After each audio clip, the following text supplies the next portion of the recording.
So at that time, they had gone from some brown trout and some rainbow trout and had put some coho in. And we're talking about Lake Michigan in terms of coho salmon. But all of a sudden, there became this real rush with the king salmon. And people were excited that they could literally go outside, in their backyard in Chicago and be catching 20, 30-pound king salmon out of Lake Michigan. That became a real story. So when Jake Wolf called me, he said, they're planning, the fisheries department is planning on making a new hatchery. And it's going to be the first hatchery ever, state of the art, where it's going to be warm water species, cool water species, and cold water species, including stocking king salmon. So he said it's a pretty exciting thing. As it turned out, they did build it, and I was part of all of that discussion in 1981. But they ended up naming the hatchery after Jake Wolf. But at any rate, came up with this idea that they wanted to, since it was hotel motel tax, they had a little throw in into maybe coming up with a decision of what we might do. So they thought, we'd like to get corporate people to come to and satisfy themselves with all of our great restaurants and all of our nightlife and all of the things that go along with Chicago, including all of the great rooms and hotels that are available. So corporate people from around the world, we want to invite them to come, bring their year-end meetings, their conferences to Chicago, and they can do all of their meetings in the morning, and at noontime they can walk out the back door and start catching 30-pound Chinook salmon. Great idea. How are we going to make that happen? Well, their idea was, and my idea was, we got to make a film. And this film would be all-inclusive of all of the things they wanted to add about the available hotels and all of the great restaurants and all of that stuff. And I would be in charge of hooking up this fishing side of this film. Now, I didn't know how much to charge them for the film. So I said, I could make that film for $35,000. Again, I'm just shooting in the dark. They agreed immediately. There was no vote, there was no going on the floor or anything. They just agreed to it. And they put it down. I don't even know how they wrote it up. But I got my $35,000 for making a film. Again, they stated, okay, you got to take care of all of the fishing stuff and any editing, any of that, and the camera people, all that, that's on you. You got to pay for it out of the $35,000. I said, okay. Well, I did have a regular guy here in Orlando that was my film guy, and he had the big $250,000 camera and all that, and I hired him to do the job. I knew there'd be some expense, so that part was set. I only had to get a captain, because one of the things the hotel motel guy said was there's a charter associations. There's one, but there's two locations mainly, Chicago and Waukegan. It's a little bit north. And he said there's a couple of hundred of these guys that are in this charter association. And it's a growing thing, but we want to sort of advertise in a way for their success as well. So when you make this film, we want you to use one of the charter boat guys. So I started my homework asking around who was the best captain, who was the number one guy. They had this one guy, and he was centered up there and moored up there in Waukegan. He was the best guy on the lake. Okay. I went to see him. And I said to him, listen, state's doing this thing. We're going to make this movie. They're not only going to send it all over the United States, but they're going to send it to Europe as well. And I said, I need to make this film, and I need to hire the best captain.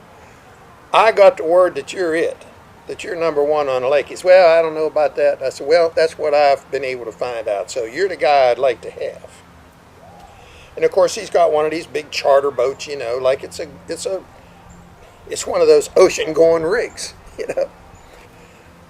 I knew I had to have this boat, and I had to sort of publicize the Charter Association to make everybody that was involved that's paying me to make them happy. So I told this charter boat guy, I said, listen, I don't have a big budget for this. I said, so I don't have a lot of expense money, and I know what you charge. Even back then, whatever it was $800 a half day or something, you know. And with the gas and everything that's going on, I figured it was reasonable, but I didn't want to pay it. I wanted to put that money in my pocket. So I said to him, I said, look, we don't have a big budget, but on the back of your boat, there's your name of your boat in big red letters. I said, I'm going to start this movie when you crank one of your engines. It's a twin engine job. I said, when you crank one of your inboard engines up, I'm going to be on that exhaust. And then when you crank the other one up, I'm going to be on that exhaust. And then I'm going to go to wide angle and just show the name of your boat. I said, by the time this movie gets throughout the United States and throughout Europe and people coming for the conferences and stuff, your phone's going to be ringing off the hook. This will be the best advertising you will ever get in the history of this game. As long as you're doing it, you'll never have a chance like this. But my price is, you're taking us out, me and my crew, you're taking us out for free. I'm not paying you a dime, but I'm going to make you lots of money. He said, boy, I don't know about that. I have to think about that. And I said, well, you think about it real hard, but think only for about an hour. Because if you're not interested in that process, I said, I'll ask the number 2 guy. I've got his name. He said, no, you don't need to ask anybody else. I'll do it. Okay. So that's how it started. I'm going to go make this movie. So I get a couple of my sports writer friends that had helped me out the previous year, and Jack Harrisman being one of them. And, you know, he was such a fun guy and I wanted to treat him to a nice day out on the big lake too. So he was there, and I had Jake Wolf, and I had his partner that was in Canada with him. And Jake, at the time, he wasn't a married man. He had a girlfriend, and she wanted to go just because. So we had her come. So I had this crew. I had a couple of congressmen. I had a senator. I had 2 sports writers. Excuse me. And I had Jake's girlfriend. So we had a crew. But the more I analyzed what was going on, the more I realized what I was not a fishing coach on this little trip. I'm a movie director. I got my camera guy, but I'm directing what we want to shoot and how we want to shoot it and so on and so forth. So I was just a director. I was a movie director. That wasn't have anything to do with the fishing. Well, I didn't feel I need to be because this guy's the number 1 guy on the lake, right? I assumed. And one of the things that I failed to bring out before, which I want to bring out right now, I had been fishing for 10 years with Buck Perry.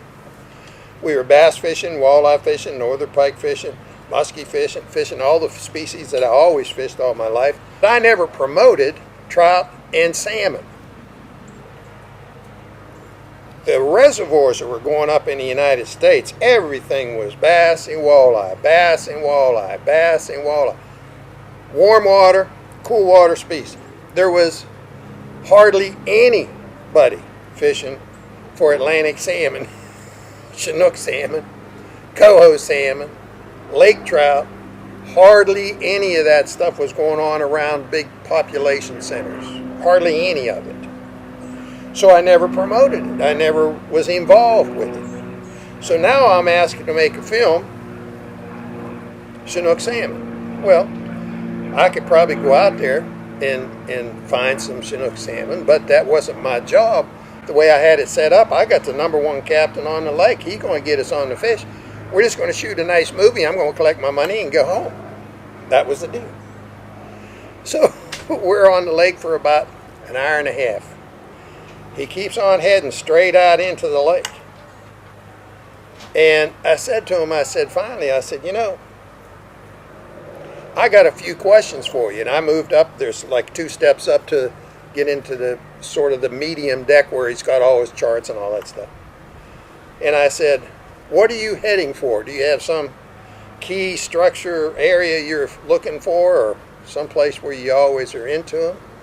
He said, well, not really. He said, we catch them in a lot of different areas. He said, but one of the things we have in this charter association is we have this, you know, buddy play, where someone catches a fish, they'll give me a call, or they'll put it out over the radio. They may call me directly, depending on what it is, or they just put it out on the radio that they have hit a salmon at such and such of latitude and longitude, and everybody's checking all their charts and that. And I said, really? I said, what if he's 10 miles away? I said, well, then I ignore it, unless things are really slow. Then I might go. I said, gee whiz, that's a hard way to be locating fish, waiting for somebody's phone to ring. You know what I mean? So as we're going, I see these two charts, and I don't even know what it was back in the day, but it's a depth sounder. And I can see the depth, and it was in real big print. We were in about 90 feet of water. And I'm thinking to myself, well, this guy must know something. He's got the reputation as the best on the lake. So I asked him a few more questions, and just it seemed like 2 minutes. I'm talking to him, and I'm getting nowhere. He's not heading for anything, just heading out in the lake. So I glance up again. This is about 2 minutes later. I glance up, we're in 105 or 110 feet of water. I say, whoa, hold on a minute. I said, we just came off, it looked like it pretty good break line around 90 or 95 feet, and all of a sudden we're in 110 feet. I said, do you ever fish break lines? Or do you have a favorite break line? And he actually said to me, what's that? Now, this is 1980. Buck's been screaming from the rooftop since 1940, This is 1980. He didn't know what a break line was. I said, well, it's where you have a rather sudden increase in depth. It creates a light change, and fish can follow along it. I said, do you not fish break lines? He said, well, you mean like a drop-off? And I said, yeah, like a drop-off. Well, not really. I don't target any. We just, he was waiting for his phone to ring. And he's got 12 lines out, and all different depths, hoping to run into a fish. And I said, now here's what I want you to do. Turn this boat around and head back towards the southwestern part of this thing, and run up on that 90 or 95 foot where we can see it breaking off. But we can come out 110, and it's going to come up relatively quickly. I said, I want to get back to that spot. He said, man, you can't turn one of these boats around like that. He said, it'd take a half hour with all them lines out to turn this boat around. I said, I don't care how long it takes, turn it around. I want to go back to and find what I saw, what I didn't really see it, but I knew it happened because 1 minute we're in 90 feet and the next minute we're in 110. So somewhere in there it broke, sure enough. At the time, now this was 1981, it was breaking at 90 feet and breaking into 105, I believe it was. The break was actually 90 to 105 and then start sloping a little bit deeper. So I said, we want to fish along that 90 foot. And I said, we want to fish along it in this direction. I don't want to crisscross it. In an instant you see it deeper, I want you to turn your boat back. Don't turn it sudden. Just angle it back until you get back to 90 feet. He said, I don't know, I'll try. I said, I'll help you with it. We went about 200 yards, and those charts that he had in there lit up like Christmas trees. At any rate, most all of these fish were around 20 feet. Easy pickings. Within 2 hours, we had the best time laughing and tee-heeing and landing fish and tee-heeing and just having a blast. And all those fish were between 20 and 30 pounds. Now, I have no idea whether it's still there or not, but there was this big seafood place. And as it turned out, the number one captain had a real friendship with the owner of that restaurant. And they have this thing that they do in salmon country where they prepare, salmon in all kind of different ways and have like this big, what the Swedes call smorgasbord, They had it every which way you could make it. And they said on this particular day, which the restaurant is open, but it's not one of their busy days, that they would do one of those parties just for our crew if we brought them to fish. And they'd take care of the cleaning and all of that. So we did that, and it was a real experience. And it turned out there was quite a few people that came in to the restaurant that night. We had enough to feed everybody in that restaurant. And it was done to a T. I mean, it was absolutely great. So all of the experience turned out to be fabulous. Plus, I was paid $35,000, and with the editing and everything, I didn't have $5,000 spent. So I netted $30,000, and it took about 2 hours to actually make the film. But think about this now. I knew what I was looking for. The number one captain in the lake didn't know what he was looking for. He was looking for fish. I was looking for structure. Remember last time we got together talking about the walleye suspended. They're not suspended in the middle of nowhere. They're suspended over a feature. The same in Lake Michigan. I'd never been on that lake. I hadn't promoted any salmon or trout or anything. By the way, we actually caught a 17-pound brown trout too, which was thrown in. We don't know where it came from, but we caught him too. So we had just a terrific day. Plus I had a big payday. And with great friends and with great food. It was terrific. All in all, it was a great day. Never forget it. It was only a few years ago. In Buck Pass, Buck Pass in 2005. So I'm guessing it was around 2009, 2010, probably 10 years ago now. I pulled out my original advanced material, all yellow pages and written and scribbled in and all of that. I was looking for something. I was curious as to whether it was there. And all of a sudden I run into this piece that Buck had written on coho salmon, and he had fished Lake Michigan out of Waukegan. Now that never came into our conversation in all the years I was with him. Never came up, not one time. Even though it was in material, 2 pages. I helped put those pages together. Never noticed it, or if I did notice it, I just passed right on by because I'm not fishing for salmon. I can't promote anything with salmon. I just didn't know it was there.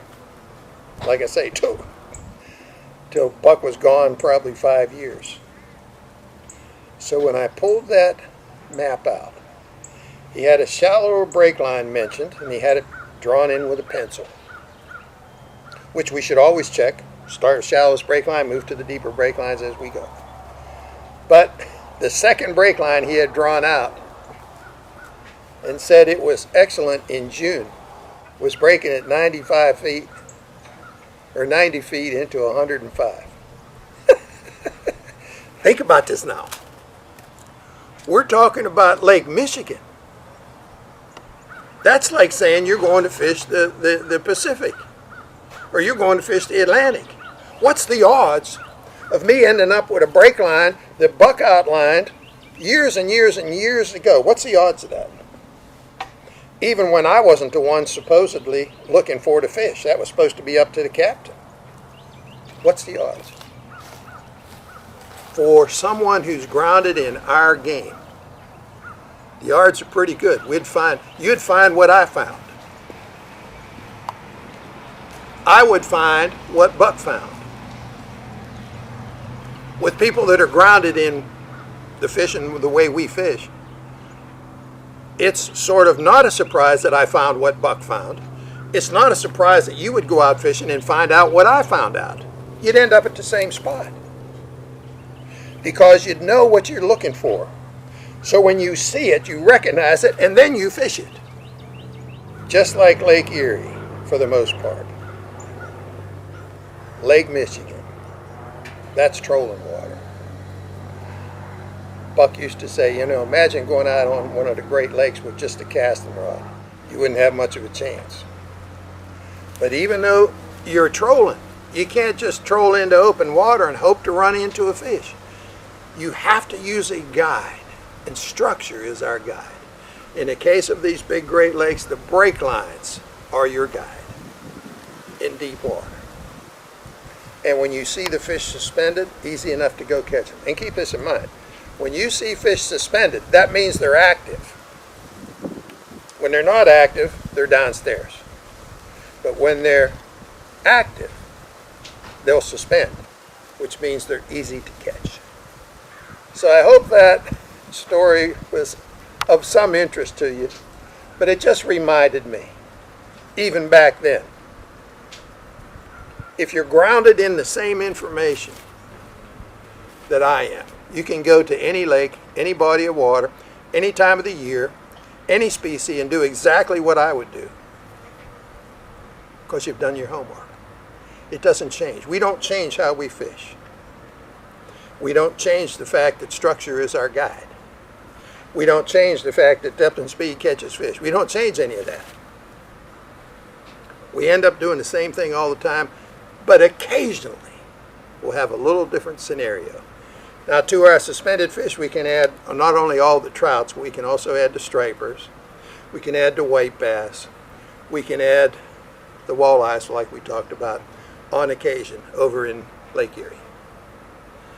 But for a structure fisherman, no big deal. We know what to do. So all that being said, be sure to follow us on Instagram, like us on Facebook, and be sure to subscribe to our YouTube channel if you haven't already done it. There's lots more comments, and we'll see you the next time.